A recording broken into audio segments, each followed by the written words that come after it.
The background to mega events, as I said, is that there's lots of them. There's more and more bidding for these things. The costs are extraordinary, and so naturally media and governments and the public are saying, what do we get out of them? What are the benefits of them?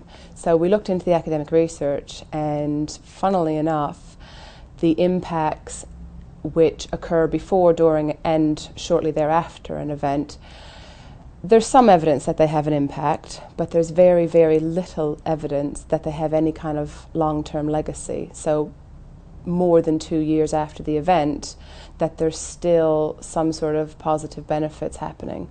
What there is some evidence for is that negative impacts do continue for years after the event. So problems within the society, whether it's disadvantaged groups, prostitution, homelessness, they absolutely continue, but the positive benefits that governments often plan for, sports participation, changes in perception of disabled groups, that sort of thing, they don't happen. And so that's where we came up with our primary objective, is to investigate why mega events don't have that sustainable impact or legacy.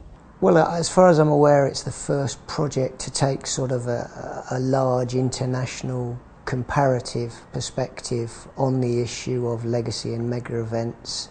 And so hopefully it'll help us to incorporate an element of sort of the cultural impact on the legacy process, which is something else that has been seriously under-researched in the past. In terms of the project so far, we had our launch event in January, where we had our partners from Germany, from Brazil, from South Africa and America here, and we were able to bounce around ideas as to the priority and non-priority case studies we were going to do, the methodology we were going to look at, all those kind of things. We also went down to London and went to the Department for Culture, Media and Sport and had an enlightening afternoon with them, talking about what they'd done after London 2012. And we also had a representative from the Commonwealth Games organisers talking about how they were factoring legacy into their plans.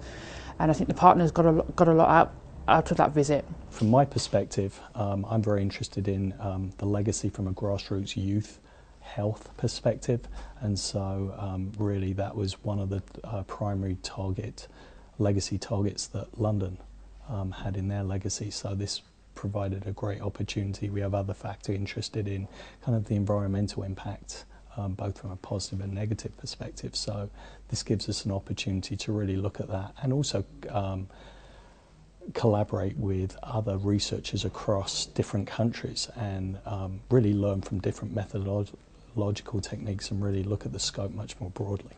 And I think there's a lot of lessons that can be learned from mega events and their legacies that can then be applied at those grassroots level to ensure that those communities are maximizing the benefits to their citizens with the investments they're building in those sporting infrastructures. As you know, we don't have much expertise in the field of legacy. And now we are having two mega events in Rio de Janeiro, the World Cup and the Olympic Games.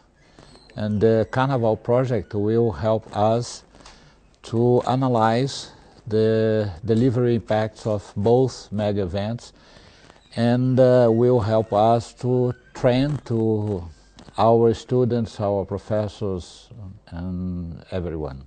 I think it's very important for us to share lessons both in terms of the developed context as well as the developing context, so particularly interested in the BRICS country, Brazil and South Africa in terms of the partnership, and to share knowledge and inform practice for future mega events.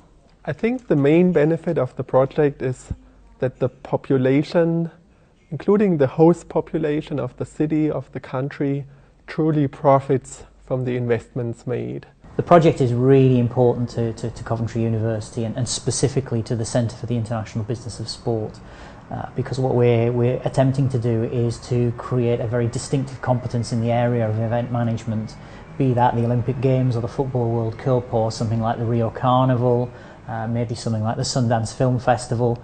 We want people across the world, both academics and practitioners, but also students too, to know that when they engage with us and do work and do business with us, that what they're getting is the help, the support, the services of a team who are really working at the cutting edge of event management research.